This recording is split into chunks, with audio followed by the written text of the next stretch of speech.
What's up, everybody? It's Saint Flossie here. Another episode of Saint Tech, and I wanted to talk to you guys in more detail just about Vechain solutions and what they actually offer to make the world a better place in a non-cliche way, if you know what I mean. So I'm gonna divide this video up into three parts basically. In the first one, I'm gonna be talking about digital carbon ecosystem solution, customer confidence index platform, and then automotive passport solution. And then in the next one, I'll be talking about these. I just really want to go in depth on each of them because I know just skimming over it, a lot of people are not going to really see what it's all about. So let's get right into it.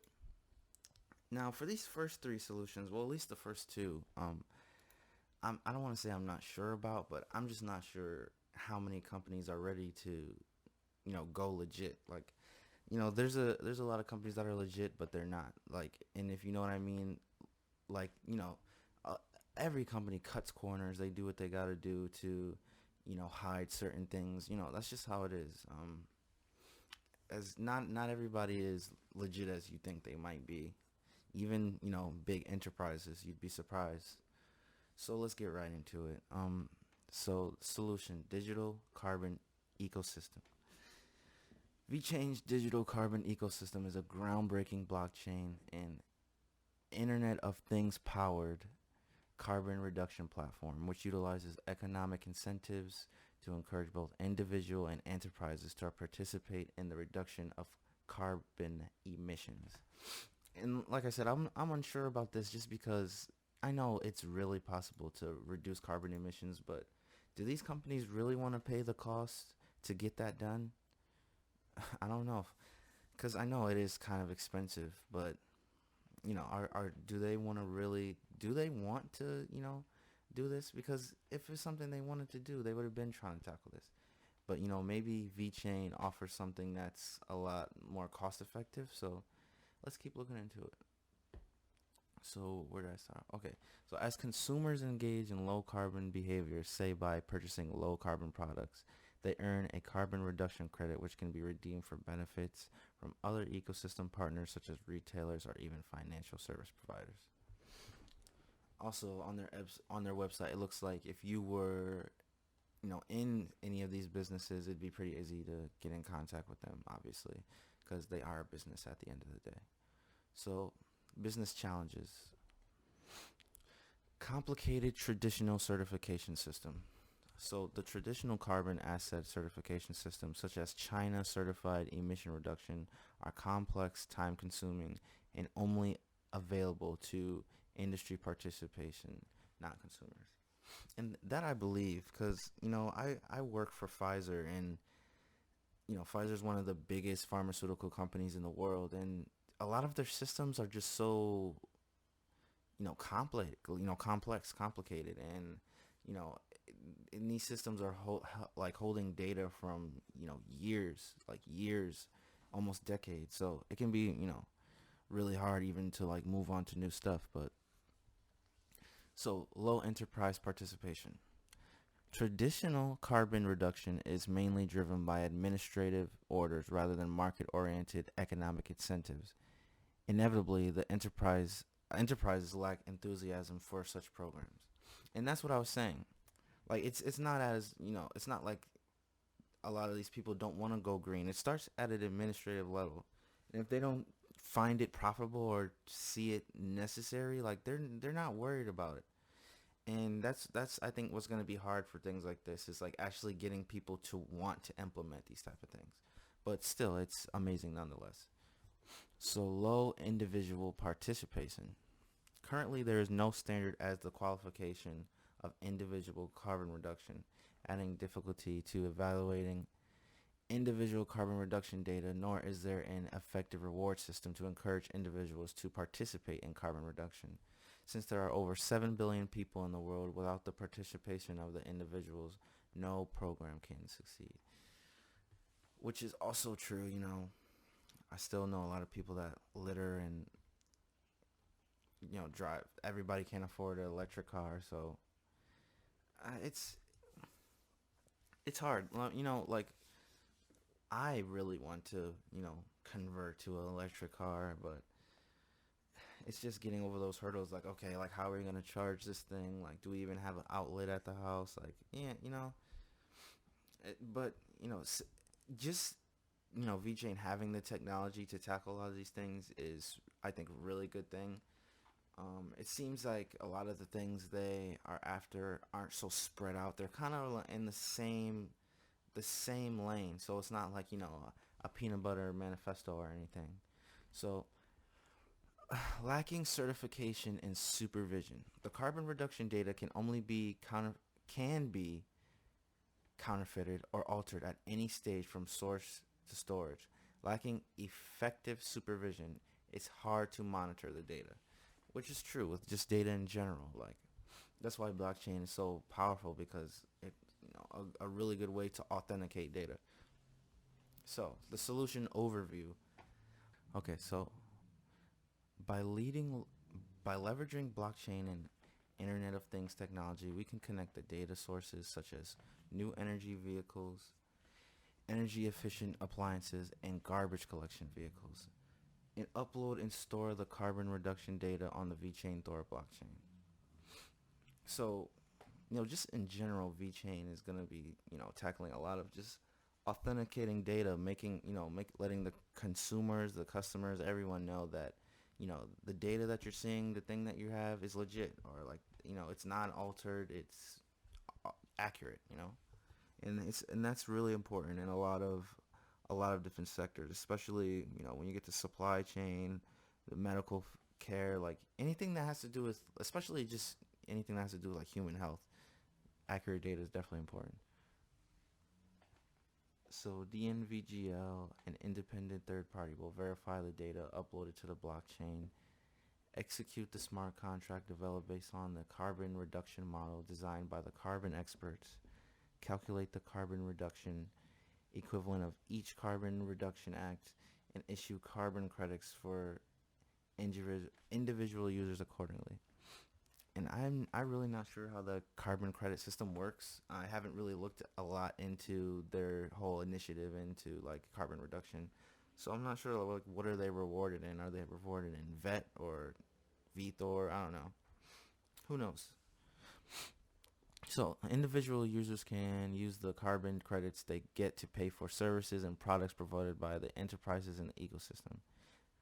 Oh, so yeah, so it's basically like an incentive program. Like the more carbon reduction, you participating, the more credits you get, and the more you can use that, and other vendors and stuff.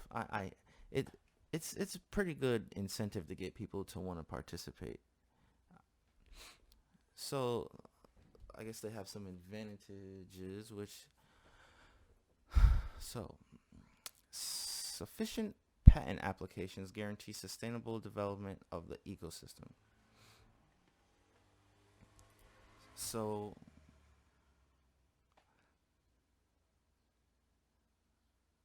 I'm guessing what that means is, and I could be wrong.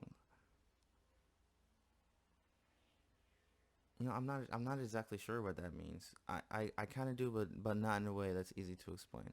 Our carbon credit model was designed and implemented by carbon reduction experts at DNVGL.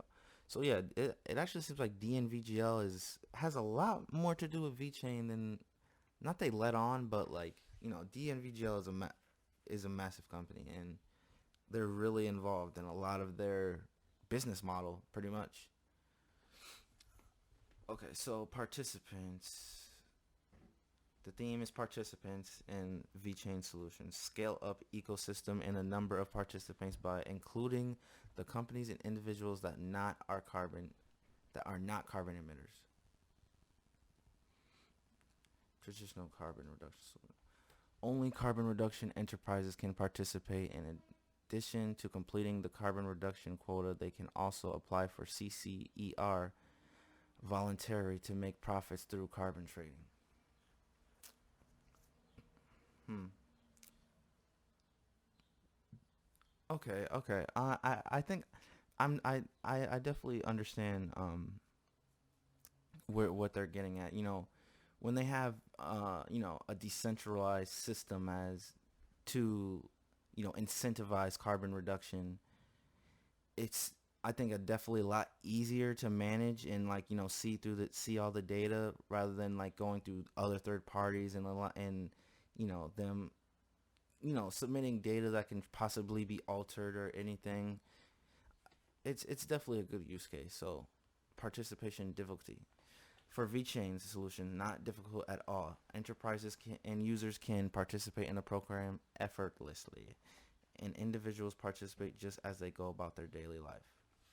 CCER application process is completed and time consuming, and the enterprise lacks motivation to reduce carbon emissions on their own.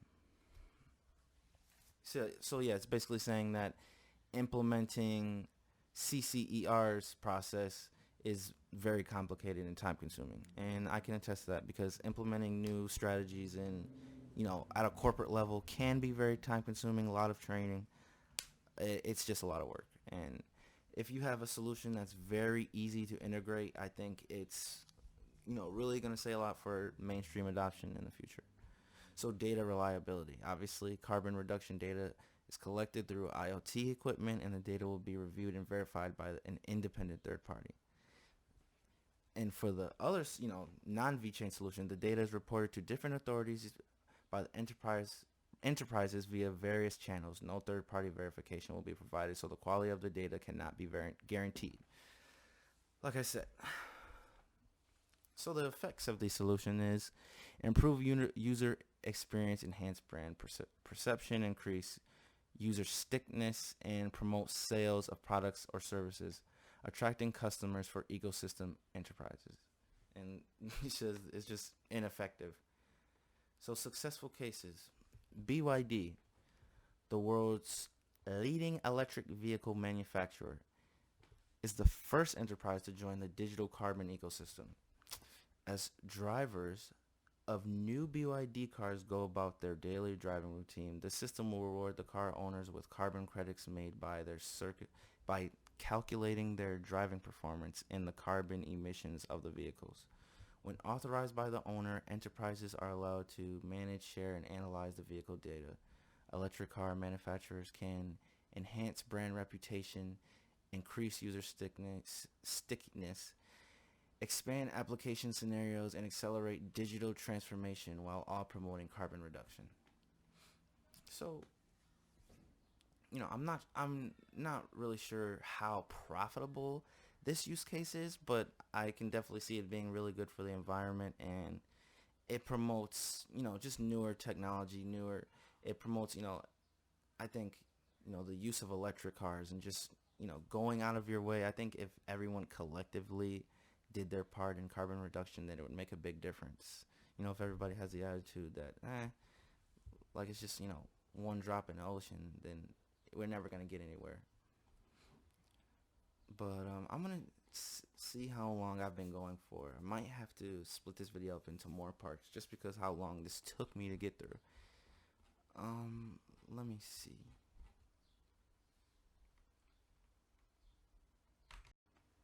Okay, guys, so I lied about me splitting this into 3 parts. It's probably going to have to be split up into a lot more parts just because it took me so long to get through the first,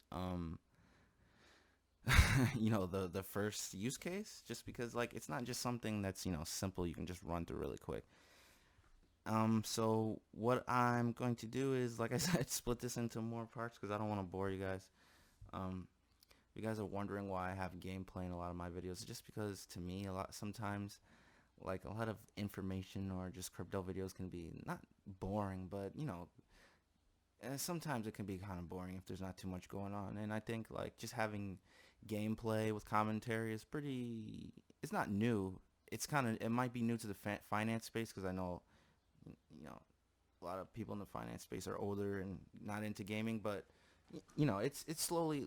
I think a lot more younger people are coming into the finance space, so it's just something interesting to watch. So thank you guys for tuning in this.